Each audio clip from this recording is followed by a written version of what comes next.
Hello दोस्तों, हरियाणा 5 साल सारे धमाके फुसफुस भर्तियां ही भर्तियां, कच्चे पक्के सुर्खियां व मांगे धरने।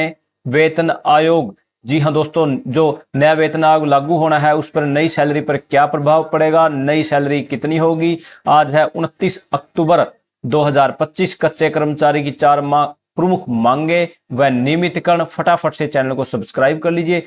व्हाट्सएप ग्रुप और टेलीग्राम ग्रुप का लिंक डिस्क्रिप्शन में, आप उसे भी फटाफट से ज्वाइन कर लीजिए। सबसे पहले थोड़ा यहीं से शुरू कर लेते हैं। ग्रुप सी के सीईटी के परिणाम का भी इंतजार है। हरियाणा में 5 साल में 2 लाख नौकरियों का वादा, पर 1 साल में 10,822 को ही मिल पाई। भाजपा सरकार का दावा, जल्द ही बड़े स्तर पर की जाएंगी भर्तियां। युवा ग्रुप डी की भर्ती के लिए सीईटी की तैयारी में जुटे हैं। यहां 5 साल में 2 लाख सरकारी नौकरी देने का वादा किया। सरकार का 1 साल पूरा हो चुका है। भाजपा सरकार के तीसरे कार्यकाल का 1 साल बीत चुका है, परंतु हरियाणा पब्लिक सर्विस कमीशन और हरियाणा कर्मचारी चयन आयोग के इसमें मात्र 10,822 पदों पर सरकारी नौकरी दे पाए हैं, जो 2 लाख नौकरी का मात्र 5.41% है। यदि इसी गति से रही तो 2 लाख नौकरियों का लक्ष्य पूरा करने में 18 साल से ज्यादा का समय लग जाएगा।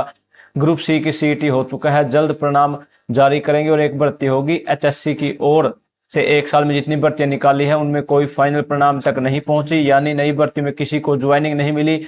अभी तक तो किसी को फाइनल परिणाम नहीं आए।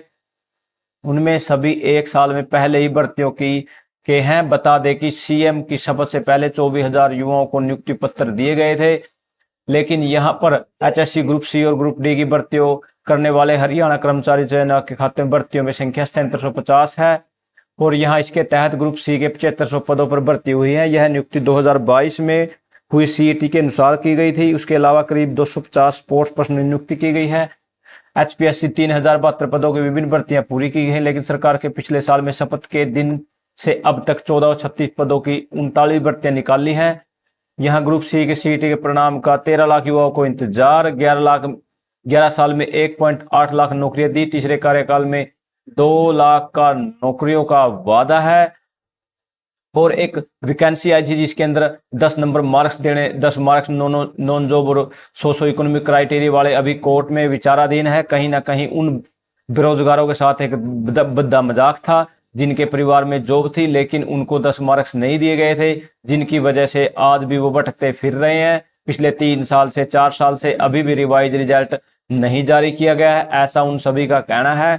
क्योंकि जो लग चुके हैं वो तो इजिली अपनी सैलरी वगैरह ले रहे हैं, अपना सेटल हो चुके हैं, लेकिन जो कहीं ना कहीं सरकार की गलती की वजह से, क्योंकि माननीय न्यायालय के अनुसार वो आर्टिकल 14, 15 और 16 का उल्लंघन करते हैं, जो कि कहीं ना कहीं असंवैधानिक है और गलत है, जिसकी वजह से अब रिवाइज रिजल्ट पर भी अब हरियाणा के जो एचएससी का चेयरमैन लगा लीजिए, आप एचएससी लगा लीजिए, उन्होंने इस पर अभी भी रिवाइज रिजल्ट नहीं जारी किया। कहीं ना कहीं उनकी एक अलग सी ही मानसिकता हो सकती है।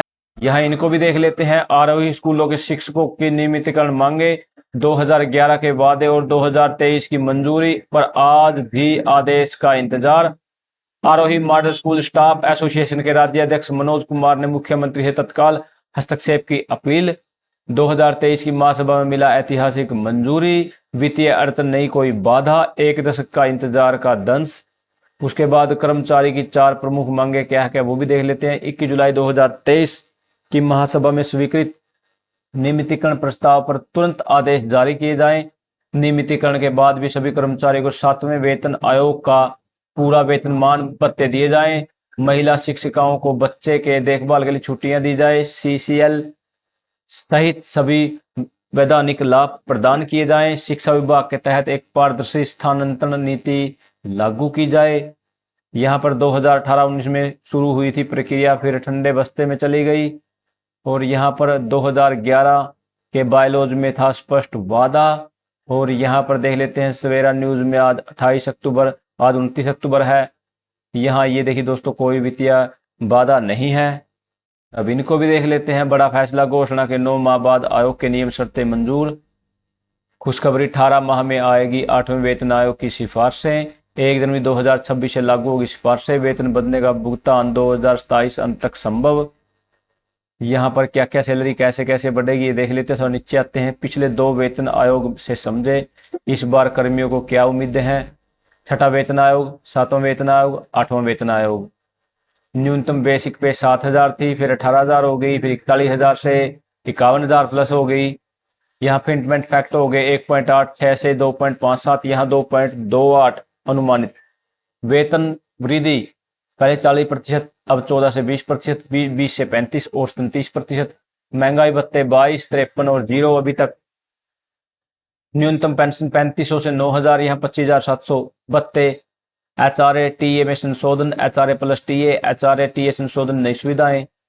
वेतन संरचना, पे ग्रेड, पे मैट्रिक्स में और सरलीकरण। प्रभावित क्षेत्र केंद्रीय व राज्य कर्मचारी, केंद्र व राज्य कर्मचारी, केंद्र व राज्य सरकार के कर्मचारी। यहाँ घोषणा दिल्ली चुनाव से पहले, नियम बिहार चुनाव के बीच, यूपी गुजरात चुनाव तक लागू। ये वो आयोग के लिए तय नियम शर्तें के मायने क्या क्या हैं। यहाँ स्क्रीनशॉट लेकर भी आप इसको देख सकते हो। पूरी डिटेल से पढ़ेंगे तो वीडियो लंबी हो जाएगी। थैंक यू दोस्तों, नमस्कार दोस्तों।